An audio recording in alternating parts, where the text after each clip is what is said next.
What's up, gang? How you guys doing? It is episode 58 of my podcast that I'm working on tonight. Just finished an insanity workout. It is week 2, and I am tired. Yes, I'm tired. I'm exhausted. And so usually when I'm feeling this way, I'm feeling tired after a workout. I have to change my state, get my energy up before I get started on my podcast. And so, and that is not always the case. Sometimes I come to my podcast with tons of energy, just from the day of something that was going on during the day, and something that I'm thinking about. So today, I was thinking about my insanity workout and how I'm trying to adjust some of my habits so that I can get the most out of these next 70 days of the workout. So that is what I'm working on. I'm also working on my other book, little small book, just a more like a small ebook that I'm putting together. So I'm working on that as well, and so I'm starting to base my podcast off of things from my book so that I can kind of help people to move along and make the most out of their lives and get things done, because that's what it's about at the end of the day, right? You could do a lot of talking, man, but at the end of the day, it is action that makes the difference in your life and how your life turns out. So I always tell people, you could talk all day till the sun comes up, but or goes down. I don't know, whatever time of day you're talking, but you could talk all day till the sun comes up, and if you don't act on the things that you're talking about, man, you're not gonna have the life that you want. You're just gonna have a bunch of regret, because it is really bad to know what to do and don't do it, as opposed to not knowing what to do at all. So that's what I tell people. So let's get started on this podcast. Let's funk it up, y'all. Let's do it.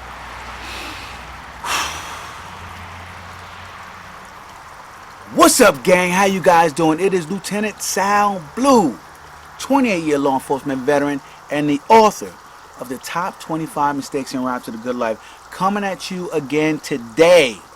Episode 58 of my daily podcast. That's right, guys. Episode 58 coming at you live today on YouTube, Spotify, and everywhere my podcast is listened. So check it out, top 25 mistakes, guys. Make sure you guys click, subscribe, follow me on Spotify, so that I can, so you guys can get a first-hand experience of all the content as soon as it comes fresh off my mind as I bring it to you guys. As well, make sure you guys subscribe to my YouTube channel, right? Top 25 Mistakes TV, and get the most out of that as well. So let's get into this podcast, guys. Yesterday was deep. I went really deep into my podcast yesterday, because I was talking about not just mindset, because I talked about that before, but I talked about finishing projects, not starting projects till you had them done in your mind, and finishing projects and knowing how you're going to feel when you do finish those projects. And I thought that was very, very key and very, very important for me, and moving me in a direction, or give me knowledge to move in that direction, that is, because as I was stating earlier on my YouTube channel, and you guys are watching that right now, as I was stating earlier on YouTube, it is one thing to know tons of stuff, right? Knowledge on how to do things, on how to move forward, and how to finish projects and stuff like that. And then it's a totally different thing to actually act on your knowledge. So I want you guys to begin acting on your knowledge, acting on things that you know that you need to do to move your life forward. And so I tell you, that is key to having a good life, right? And it is not always that it's the right action to do. It is the fact that you're doing actions, period. You're doing actions to get things done. And those actions, as you do them, you can evaluate and tell yourself whether that action worked or whether it didn't work. But if you constantly are just talking about what you need to do or constantly reading about what you need to do, then what's going to happen is you're going to be you're going to be paralyzed from information overload. And I don't want you guys to be paralyzed from information overload. You need to have the facts. This is true. You need to have a proven path. This is also true. But sometimes you can't get to the end by leaping, frogging all the other steps in between, guys. Sometimes you have to take some small steps in between to reach that end goal. So, a lot of times those small steps in between end up being a lot of mistakes that you make, right? End up being a lot of half paths that you go to walk down and you realize that that step was shaky ground and you need to back it off. And it happens like that sometimes, guys. It happens like that. So I want you guys to understand that action is the catalyst to create your goals. Not knowledge, but action, right? Um, if knowledge was the catalyst to reaching all your goals, more teachers would be millionaires, right? So not that all teachers want to be millionaires, but hey, you know, just to get some things accomplished in life, right? You have to follow your passion, and then when you follow your passion, you have to act on your passion. So if your passion is teaching, then you should be satisfied with what you have in your passion, and when you have another passion, start working toward that.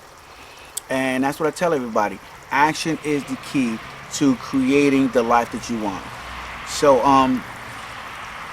I have a couple of questions, and when I was doing my mentor book, and these were the questions that got me moving with a purpose.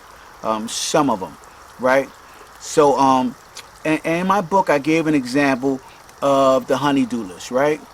And so and that honey-do list was given to the spouse, right? It was given to the spouse by their significant other for them to complete while the spouse was at work.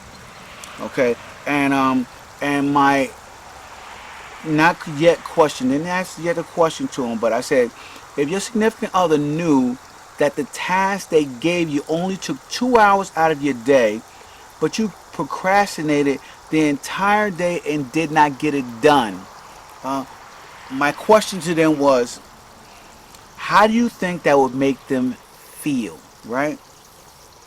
How do you think that would destroy, slowly but surely, and it does, destroy the trust that they have in you, the integrity, your character.